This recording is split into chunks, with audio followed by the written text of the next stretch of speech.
Ancient Egypt is widely regarded as one of the most influential civilizations in human history. From architecture and astronomy to religion and politics, its legacy still echoes in the modern world. However, one lesser known yet deeply impactful aspect of its royal heritage was the tradition of royal inbreeding. For over 3 millennia, Egyptian pharaohs maintained a strict practice of marrying within the family, often their own sisters or daughters, to preserve their so-called divine bloodline. The ancient Egyptians believed their pharaohs were living gods, direct descendants of divine beings. As a result, royal families saw it as essential to keep their lineage pure. Marrying outside the family was considered a threat to their divine status and power. This led to generations of incestuous unions among Egypt's ruling elite. Over time, this strategy, designed to maintain authority,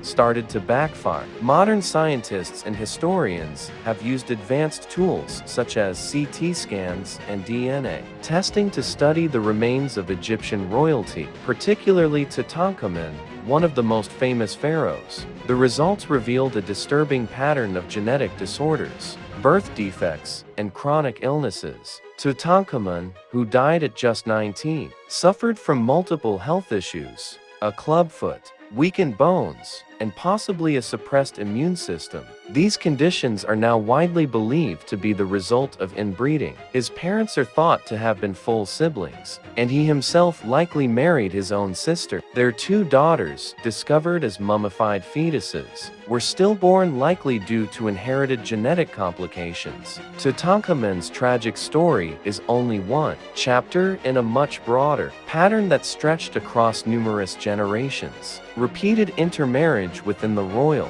family significantly increased the risk of harmful genetic combinations. The long-term impact was a decline in physical and mental vitality among Egypt's ruling class. Royal inbreeding in ancient Egypt wasn't just a tradition, it was a political and religious strategy. Pharaohs were seen as divine figures, the earthly embodiment of gods like Ra.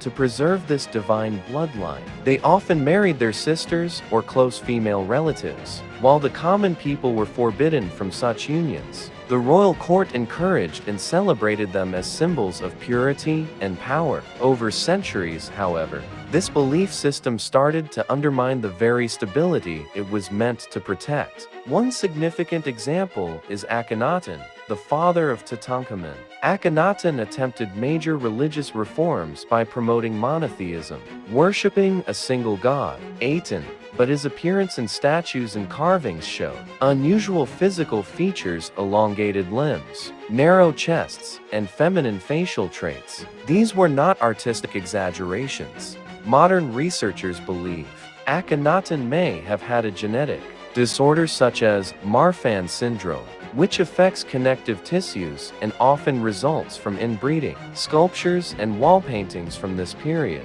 depict royal figures with exaggerated heads, narrow eyes, and thin bodies. Later analysis of their mummies revealed these depictions were accurate, not stylized. DNA analysis and bone structure scans of multiple royal mummies confirmed a high prevalence of inherited diseases. These include bone degeneration, cleft palates, abnormal skull shapes, and weakened immune systems, all consistent with generations of marrying within a small genetic pool. The long-term effects were not just medical, but political. As royal heirs grew physically and mentally weaker, many were unfit to rule. This allowed more power to shift into the hands of court officials, priests, and queen mothers, weakening the monarchy's central authority. In some cases, the pharaohs were reduced to ceremonial roles, while real decisions were made behind the throne. Following Tutankhamun's death, the dynasty continued to decline. The throne passed to successors with fragile legitimacy and limited physical health. Over time,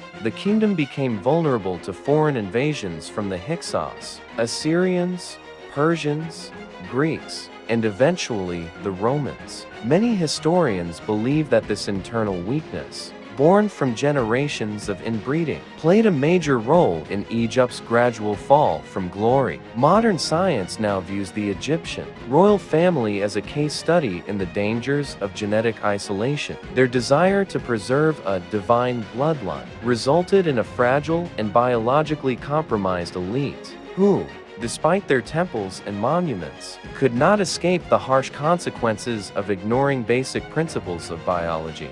The legacy of inbreeding among Egypt's pharaohs serves as one of history's most powerful examples of how misguided beliefs about power and purity can lead to irreversible consequences. What began as a sacred tradition intended to preserve divine authority ended up creating generations of rulers who were physically fragile, mentally compromised, and politically unstable. The pharaohs' belief in divine blood made them unwilling to integrate new genetic material into their lineages. Unlike other dynasties around the world that formed political alliances through strategic marriages, Egypt's rulers turned inward, marrying their own sisters, nieces, and daughters. Over time, this genetic isolation led to a concentration of harmful mutations within their gene pool. These mutations manifested not only in visible deformities and chronic diseases, but also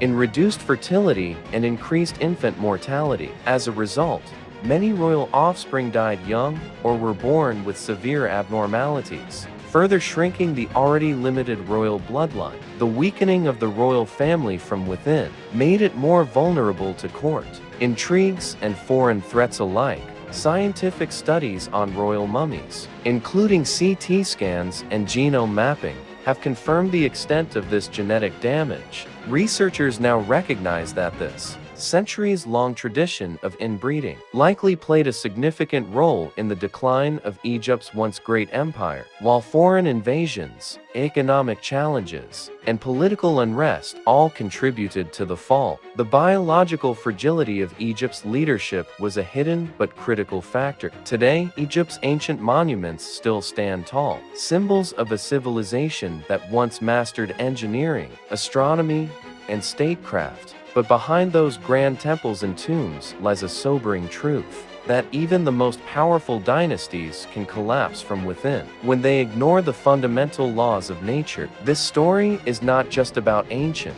history, it is a cautionary tale about the consequences of isolating power, suppressing diversity, and placing tradition above science. Egypt's royal inbreeding may have been born of spiritual conviction and political control, but it ultimately serves as a biological warning into the very bones of history.